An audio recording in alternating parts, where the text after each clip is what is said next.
하나님의 말씀을 한 절씩 교독하시겠습니다. 어떤 율법 교사가 일어나 예수를 시험하여 이르되 선생님, 내가 무엇을 하여야 영생을 얻으리이까? 예수께서 이르시되 율법에 무엇이라 기록되었으며 내가 어떻게 읽느냐? 대답하여 이르되 내 마음을 다하며 목숨을 다하며 힘을 다하며 뜻을 다하여 주 너의 하나님을 사랑하고 또한 내 이웃을 내 자신같이 사랑하라 하셨나이다. 예수께서 이르시되 내 대답이 옳도다. 이를 행하라. 그러면 살리라 하시니 그 사람이 자기를 옳게 보이려고 예수께 여짜오되 그러면 내 이웃이 누구니이까? 예수께서 대답하여 이르시되 어떤 사람이 예루살렘에서 여리고로 내려가다가 강도를 만나매 강도들이 그 옷을 벗기고 때려 거의 죽은 것을 버리고 갔더라. 마침 한 제사장이 그 길로 내려가다가 그를 보고 피하여 지나가고 또 이와 같이 한 레위인도 그곳에 이르러 그를 보고 피하여 지나가되 어떤 사마리아 사람은 여행하는 중 거기 이르러 그를 보고 불쌍히 여겨 가까이 가서 기름과 포도주를 그 상처에 붓고 싸매고 자기 짐승에 태워 주막으로 데리고 가서 돌보아 주니라. 그 이튿날 그가 주막 주인에게 데나리온 둘을 내어 주며 이르되 이 사람을 돌보아 주라. 비용이 더 들면 내가 돌아올 때에 갚으리라 하였으니 내 생각에는 이 세 사람 중에 누가 강도 만난 자의 이웃이 되겠느냐? 함께 읽습니다. 이르되 자비를 베푼 자니이다. 예수께서 이르시되 가서 너도 이와 같이 하라 하시니라. 아멘. 한 5년, 6년 전이었던 것 같습니다. 님과 함께라는 TV 프로그램이 있었습니다. 가상 부부가 등장하는 그런 내용이었는데요. 가상 부부가 등장을 해서 함께 일상을 나누고 소소한 행복을 나누는 그런 모습을 보여주는 프로그램이었습니다. 그 가운데 한 커플이 탤런트 임현식 씨와 박원숙 커플이었습니다. 원래 드라마에서도 많이 커플로 나왔기 때문에 사람들이 진짜 부부가 아닌가 오해할 정도로 서로 친분을 나누는 그런 사이였습니다. 어느 날 이 박원숙 씨가 평탄치 않은 결혼 생활로 늘 미안했던 자신의 친정 어머니를 가상 남편 임현식 씨와 함께 찾아뵙는 그런 장면이 있었습니다. 그리고 그 친정 어머니 자신의 어머니에게 자신이 살아왔던 그 삶을 돌아보면서 어머니에게 짐만 되었던 자신의 삶을 눈물로 후회하며 이야기하는 그런 장면이 있었습니다. 어린 동생들에 대한 미안함, 가족들에 대한 미안함, 또한 교통사고로 먼저 하늘나라에 간 하나밖에 없었던 그 외아들에 대한 미안함, 또한 2번이나 이혼을 하면서 또한 재혼을 하면서 어머니에게 마음의 상처와 마음의 짐을 주었던 그 여러 가지 미안함을 담아서 어머니에게 이야기하는데 마지막에 이렇게 그 미안함을 끝을 맺었습니다. 지금 알고 있던 걸 그때도 알았더라면, 지금 알고 있던 걸 그때도 알았더라면. 사실 우리도 이렇게 후회할 때가 참 많이 있습니다. 아이고, 지금 알고 있던 걸 그때도 알았더라면, 지금 알고 있던 걸 그때도 알았더라면. 유시아 씨가 엮은 시집의 제목이기도 한 지금 알고 있는 걸 그때도 알았더라면 이라는 후회가 우리가 늘 하는 후회인 것 같습니다. 우리는 우리의 인생을 돌아보면서 이렇게 후회할 때가 참 많이 있습니다. 어쩌면 우리는 매일매일 삶을 정리하면서 하루하루를 마감할 때마다 아이고, 지금 알았던 걸 그때도 알았더라면 하는 후회를 내뱉을 때가 있습니다.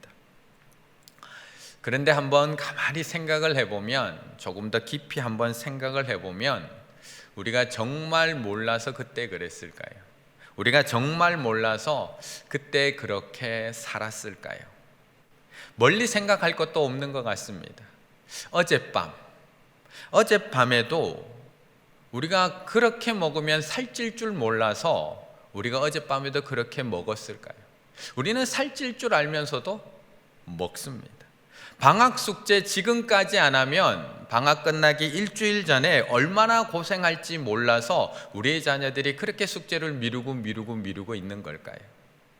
지금 미안하다고 사과하지 않으면 그 사람과의 관계가 이렇게 악화될 줄 몰라서 아직도 우리가 사과 안 하고 이렇게 지나가고 있는 걸까요? 4월 5일까지 온 국민이 힘을 합해서 강력한 사회적 거리두기를 하지 않으면 이렇게 될 줄 몰라서 우리는 몰라서 오늘도 여행하고 있고 몰라서 우리가 다시 유흥주점에 유흥업소에 다시 모이고 있는 걸까요? 사실 우리는 알고 있습니다. 우리는 해야 할 일과 하지 말아야 할 일들 우리는 잘 알고 있습니다. 이게 참아야 할 일인지 참지 말아야 할 일인지 우리는 알고 있습니다. 남을 때리지 말아야 한다는 것 알고 있고요. 내 것이 아니면 가지고 가지 말아야 한다는 것 알고 있고요. 다른 사람을 아프게 했다면 미안하다고 이야기해야 되는 것 알고 있고요. 밖에 나갔다 집에 들어오면 손 씻어야 되는 줄 알고 있고요. 이렇게 힘들 때면 모두가 힘을 합해야 된다는 것 알고 있습니다. 사실 우리가 모르고 하는 일보다는 알면서도 하는 일이 훨씬 더 많다는 것입니다. 오늘 본문에는 잘 아는 사람 한 사람이 등장을 합니다. 잘 알고 있는 한 사람. 우리처럼 너무나 잘 알고 있는 한 사람이 예수님께 질문을 하고 있습니다. 오늘 이 사람은 몰라서 질문하고 있는 것이 아닙니다. 알고 있는데, 너무나 잘 알고 있는데 질문을 합니다. 그래서 25절의 말씀을 보면 이렇게 이야기를 합니다. 예수를 시험하여 이르되, 예수를 시험하여 이르되, 예수님께 질문을 하는데 예수를 시험하여 질문을 한다라고 표현을 사용하고 있습니다. 예수님께서 광야에서 사단으로부터 시험을 받았다라고 할 때 그 시험이라는 단어를 그대로 사용해서, 똑같은 단어를 사용해서 오늘 이 율법 교사가 어떤 의도로 예수님에게 질문하고 있는지를 보여줍니다. 몰라서 질문하고 있는 것이 아니고요, 아는데 예수님을 넘어뜨리기 위해서, 시험하기 위해서 질문하고 있습니다. 이렇게 율법교사와 예수님 사이의 질문이 한 번 오고 한 번 가고 있습니다. 그리고 예수님의 질문에 율법교사가 신명기의 말씀을 가지고 와서 정확하게 대답을 합니다. 그러자 예수님께서 그 대답에 이렇게 칭찬하고 계십니다. 28절의 말씀 함께 읽습니다. 28절입니다. 예수께서 이르시되 내 대답이 옳도다. 이를 행하라. 그러면 살리라 하시니. 아멘. 예수님을 시험해서 질문했던 율법교사는 이미 알고 있습니다. 성경에 어떻게 쓰여 있는지 이미 알고 있고요, 어떻게 살아야 하는지 이미 알고 있습니다. 그래서 예수님의 질문에 너무나 자신 있게 대답하고 있습니다. 내 마음과 목숨과 힘과 뜻을 다해 하나님을 사랑하고 이웃을 내 몸처럼 사랑해야 합니다. 그 대답에 예수님이 맞다, 내 대답이 옳도다 라고 칭찬해주고 있습니다. 당시 바리새인들이 몰라서 안 했을까요? 당시에 이 율법교사가 몰라서 안 했을까요? 이들은 구약의 말씀을 너무나 잘 알고 있습니다. 하나님의 말씀을 읽고 또 읽었습니다. 거기다가 오늘 질문하는 이 사람은 율법교사, 율법을 외우고 암송하고 사람들에게 가르쳐주는 사람. 이들은 이미 알고 있었습니다. 그렇다면 우리는 몰라서 안 하는 걸까요? 우리는 몰라서 안 하는 걸까요? 우리가 오늘 본문에 나오는 율법 교사처럼 구약을 통달하고 있고 율법을 외우고 율법을 가르치고 있지는 못하지만 우리도 알고 있습니다.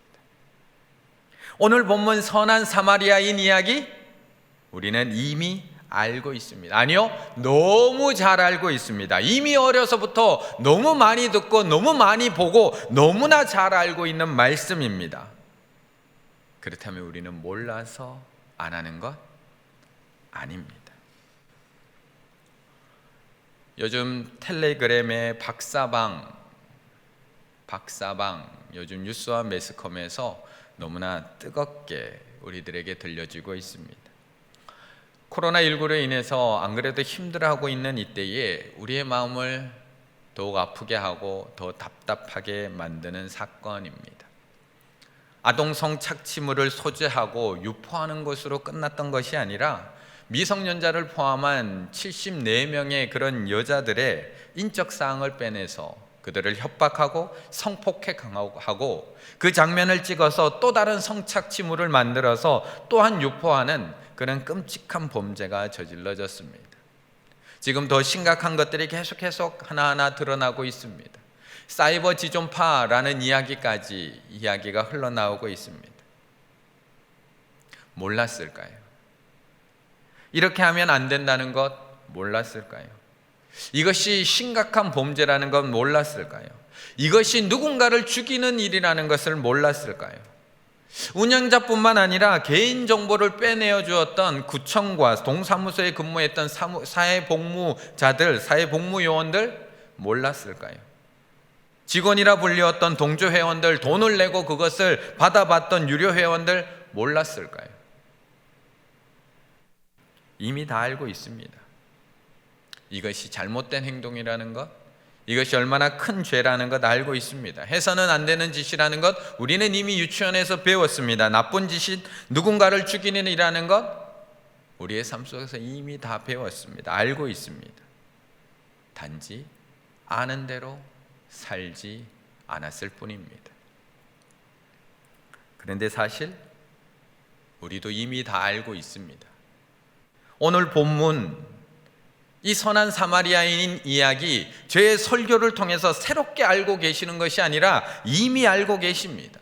이미 선한 사마리아인 이야기 너무나 잘 알고 계시고, 이미 하나님께서 무엇을 원하고 계시는지 이미 잘 알고 계시고, 이미 예수 그리스도를 믿는 우리들이 어떠한 삶을 살아가야 되는지 우리는 이미 잘 알고 있습니다. 단지 우리도 아는 대로 살지 않을 뿐입니다. 그런데 참 재미있는 것은 오늘 본문을 가만히 읽어보면 오늘 본문에 나오는 이 율법 교사는 아는 대로 살지 않은 것이 아니라 아는 대로 살고 있습니다. 29절의 말씀 함께 읽습니다. 그 사람이 자기를 옳게 보이려고 예수께 여짜오되 그러면 내 이웃이 누구니이까? 아멘. 우리는 우리가 아는 대로 살지 못한다라고 생각합니다. 그리고 오늘 본문에 나오는 이 율법 교사도 예수님에게 그 대답은 옳다고 칭찬을 들었지만 그렇게 살지 못해서 책망받는다고 우리는 생각합니다. 그런데 오늘 율법 교사는 아는 대로 행하고 있습니다. 그래서 29절에 예수님께 다시 질문하는 이유, 예수님에게 한 번 질문했다가 두 번째 질문을 던지는 이유를 이렇게 기록해 놓고 있습니다. 그 사람이 자기를 옳게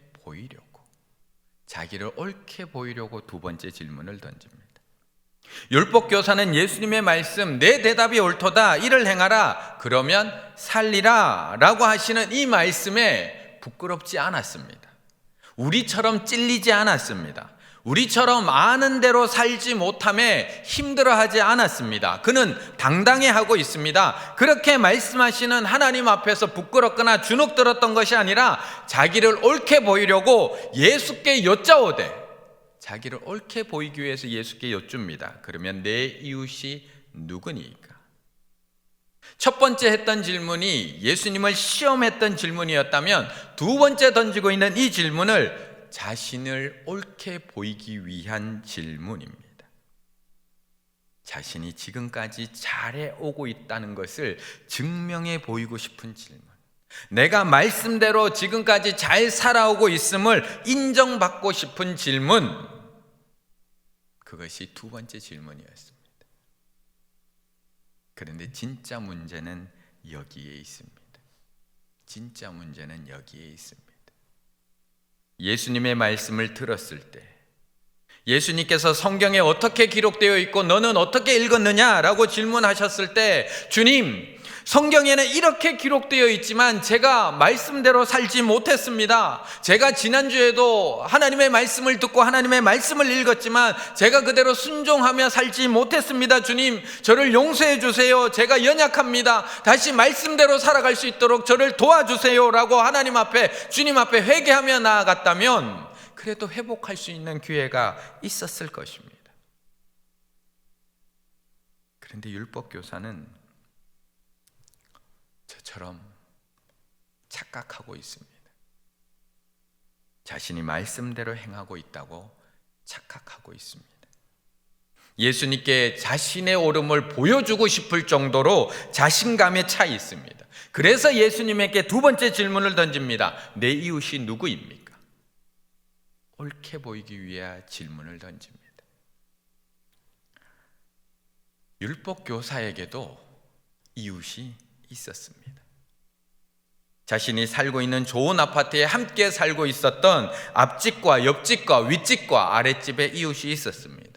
친구들도 있었습니다. 함께 율법을 연구하던 율법 교사들의 친구들이 있었습니다. 저녁마다 함께 모여서 저녁을 같이 먹던 바리새인 친구들도 있었습니다. 율법을 가지고 함께 토론하고 대화하던 학교 동기들, 학교 때의 친구들도 있었고요. 자녀를 키우면서 만나게 됐던 학부형들, 학부모 친구들도 있었을 겁니다. 그들에게 그는 친절한 이웃이었습니다. 그들에게 그는 좋은 사람이었고요, 좋은 이웃이었고요, 좋은 친구였습니다. 그는 구제 헌금도 소홀히 하지 않았습니다. 심지어 3년에 한 번씩 구제의 11조까지 하나님 앞에 드려가면서 이웃을 사랑하라고 하시는 그 하나님의 말씀을 철저히 지키며 살았습니다. 그는 이미 알고만 있었던 것이 아니라 이미 행하고 있었습니다.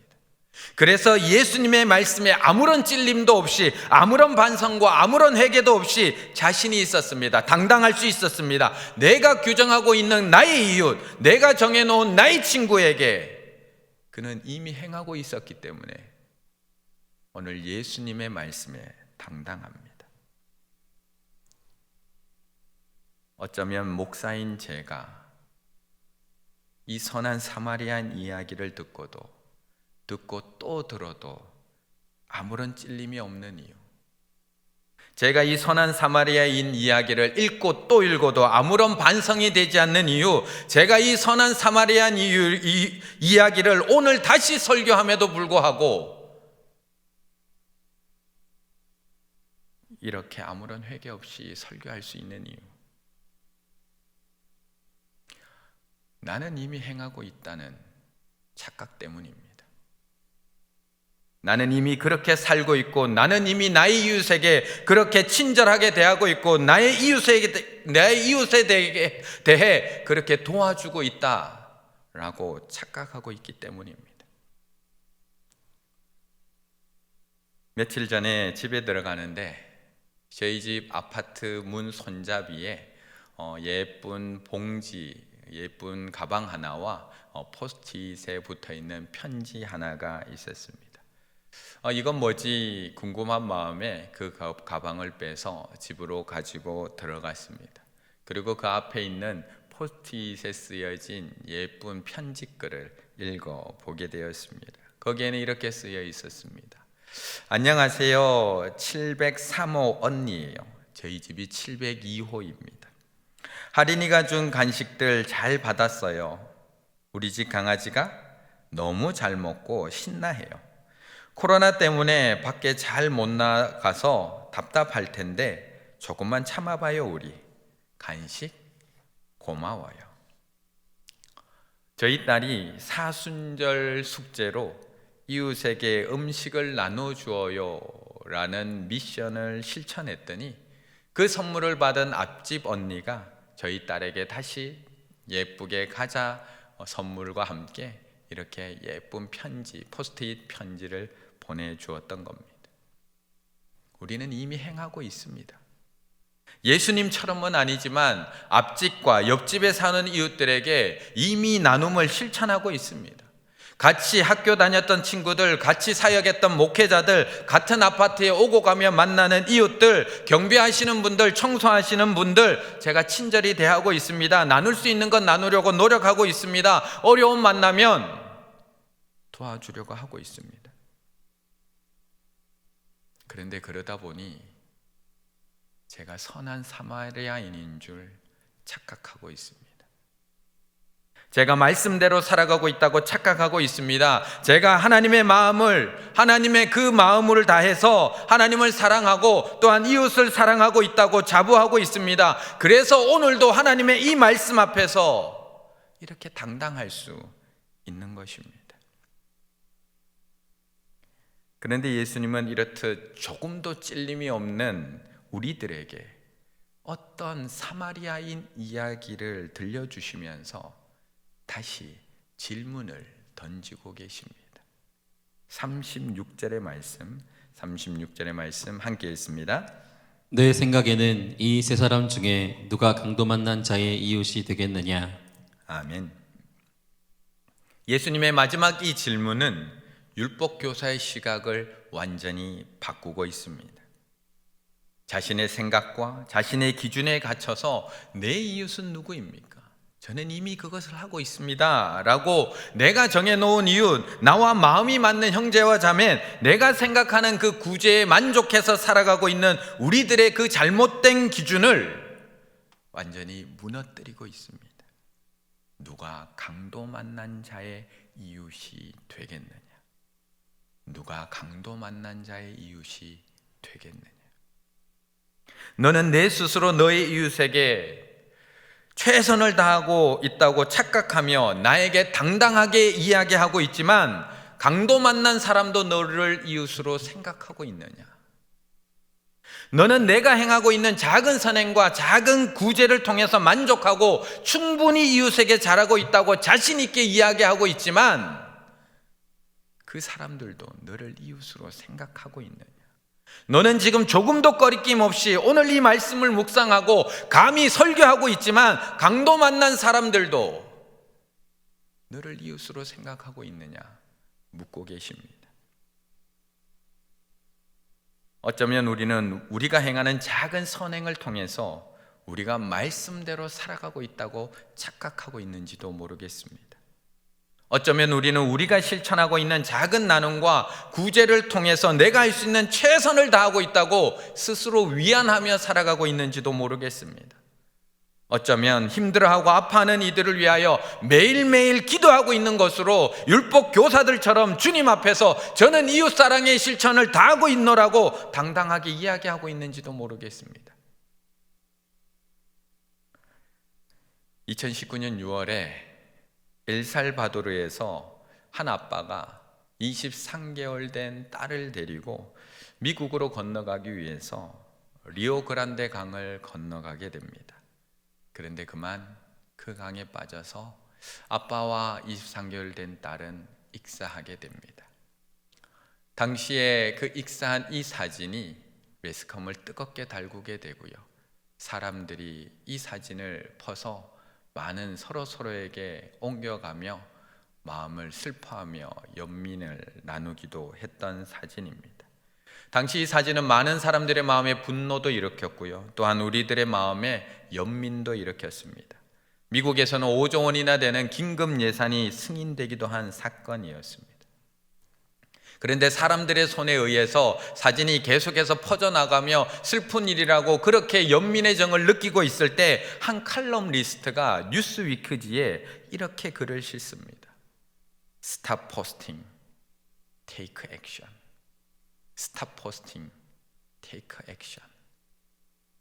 사진 전달하는 거 멈추세요. 그리고 이제 행동하세요.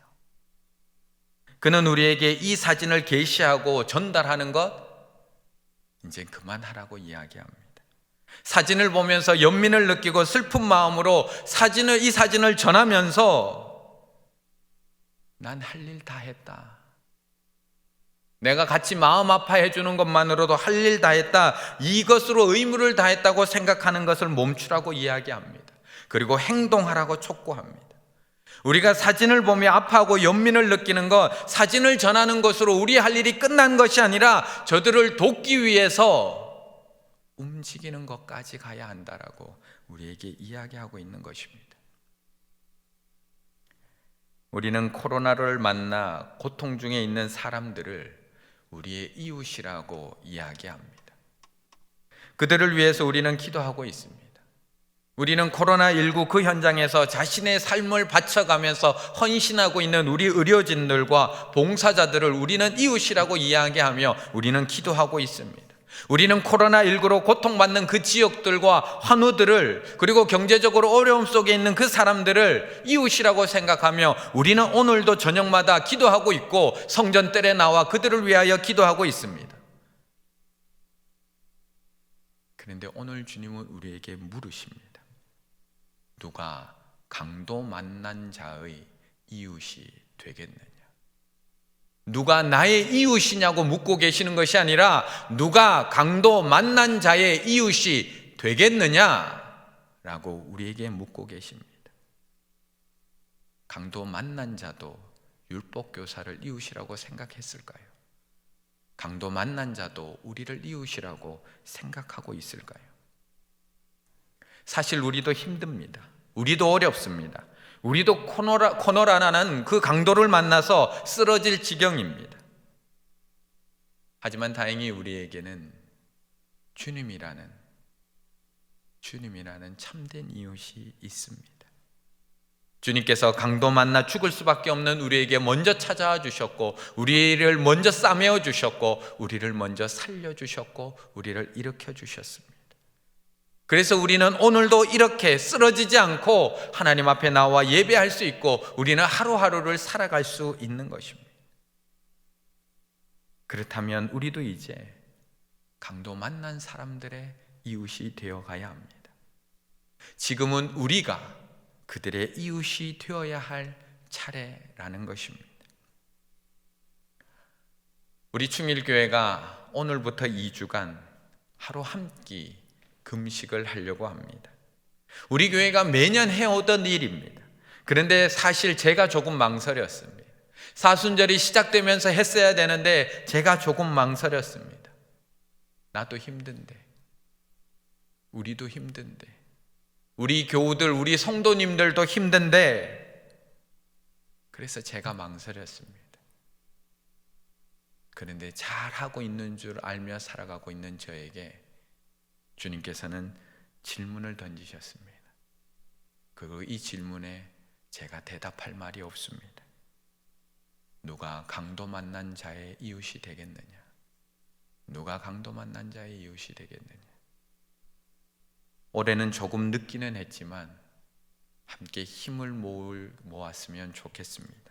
함께 힘을 내시고 함께 하나님께서 바라보시는 저들을 향해서 함께 힘을 모았으면 좋겠습니다. 이번 주, 다음 주, 2주 동안 하루 한 끼 금식하며 코노라라는 그 강도를 만난 이웃들을 위해서 기도해 주셨으면 좋겠습니다. 내 가족, 내 이웃, 내 친구라는 마음으로 더 간절히 기도해 주셨으면 좋겠습니다. 저녁 8시마다 성전뜰에 나오셔서 함께 기도해 주셨으면 좋겠습니다. 더불어서 하루에 한 끼 꼭 금식하면서 주님의 고난, 주님의 죽으심을 묵상할 뿐만 아니라 코로나19 이 고통 가운데 이웃들을 생각하며 구호 헌금을 모아주시기를 바라겠습니다. 우리 교우들 가운데도 힘들어하는 가정들이 있고요, 우리 노예 안에도 힘들어하는 미자리 교회들이 있고요, 도움의 손길을 간절히 기다리고 있는 세상에 수많은 가정들이 있습니다. 사실 우리의 힘으로 그것들 다 감당할 수 없습니다. 하지만 누가 강도 만난 자의 이웃이 되겠느냐? 그 주님의 질문에 우리가 함께 대답해 봤으면 좋겠습니다. 앞으로 2주간 나의 이웃에 국한되는 것이 아니라 주님께서 바라보시며 주님께서 마음 아파하시는 강도 만난 사람, 누가 강도 만난 자의 이웃이 되겠느냐? 라는 그 질문 앞에 함께 대답하며 나아가실 수 있는 우리 충일의 가족들 다 되시기를 간절히 바라겠습니다. 기도드리겠습니다. 사랑의 하나님, 부족한 저희가 정해놓은 범주 안에서 가족을 사랑하고 친구를 사랑하고 이웃을 사랑하면서도 마치 주님이 원하시는 사랑의 삶을 실천하고 있는 줄 착각하며 살아왔습니다.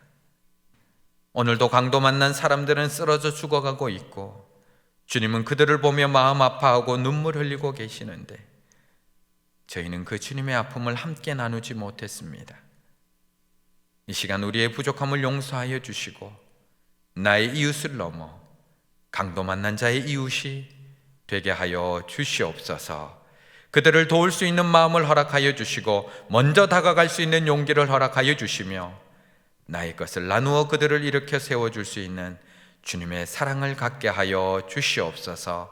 주님이 쓰러져 있는 나의 이웃이 되어주셨던 것처럼 2주간 동안 한 끼 금식을 하며 코로나19로 힘겨워하는 우리의 이웃들의 참된 이웃이 되는 충일의 가족들이 다 되게 하여 주시옵소서. 언제나 우리를 먼저 일으켜 세워주시는 예수 그리스도의 이름으로 기도드리옵나이다.